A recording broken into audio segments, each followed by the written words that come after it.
Thanks for joining me here for the Daily Bread Bible Study. This is day 244 for Monday, August 31st, 2020, focusing on Ezekiel chapters 25 through 27. A theme gets brought up here in the next few chapters. We have a judgment on various nations, a little critique. This pattern is familiar and is comparable to Jeremiah chapter 46, which spends several chapters detailing how other nations will suffer like Judah.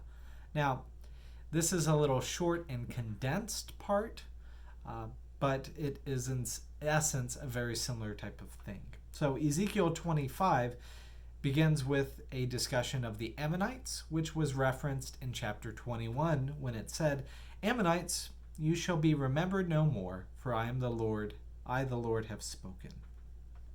Here today in chapter 25, verse 6, "For thus says the Lord God, because you have clapped your hands and stomped your feet, rejoicing with all the malice within you against the land of Israel, therefore I have stretched out my hand against you, and you will hand over as plunder to the other nations. I will cut you off from the peoples and make you perish out of their countries, and I will destroy you. Then you shall know that I am the Lord." That's all that's mentioned of the Ammonites here. Next goes on to other descendants of Lot, Abraham's nephew Lot.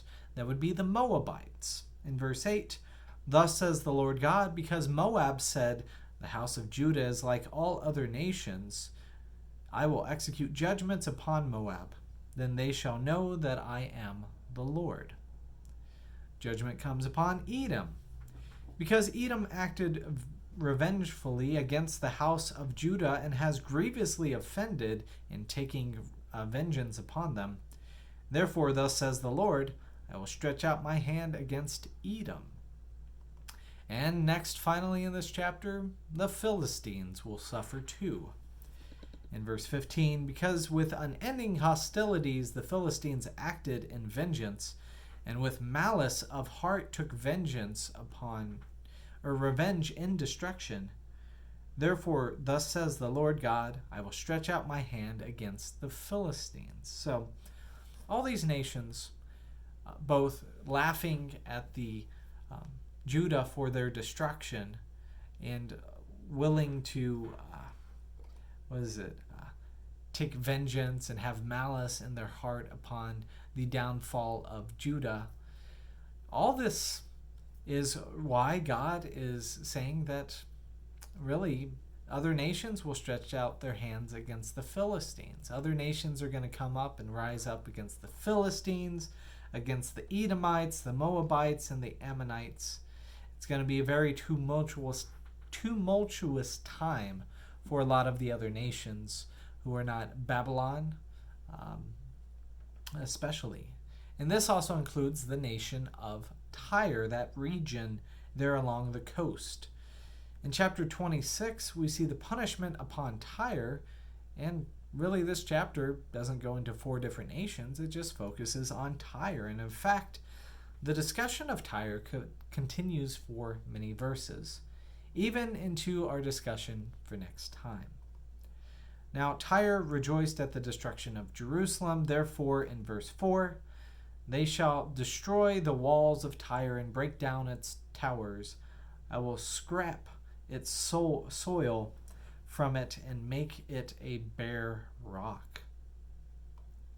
Additionally, a lament will be raised for the once, quote, perfect city, as we will talk about next time.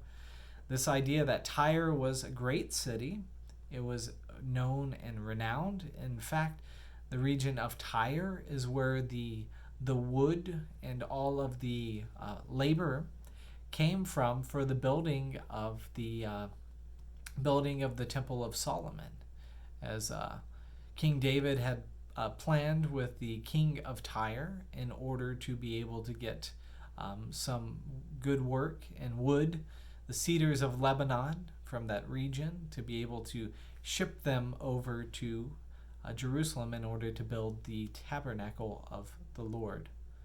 And so this Temple of Solomon was built by King Solomon after, of course, David passed away.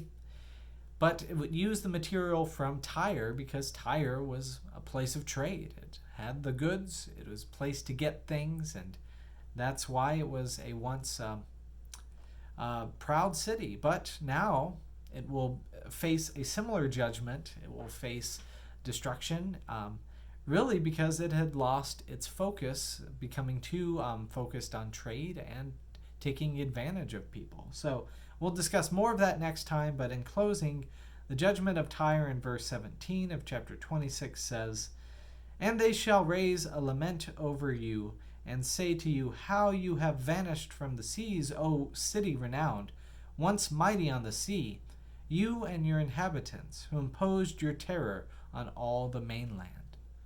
Tyre was a great city, just like some of the other places around, which were pretty oppressive to Judah and fought with those in the Judeans, fought with those in Jerusalem on frequent excursions throughout the time in the Holy Land. So we will see that this focus on Tyre will continue, and I'm not exactly sure why it's focused and pretty heavy, but we will focus on Tyre again next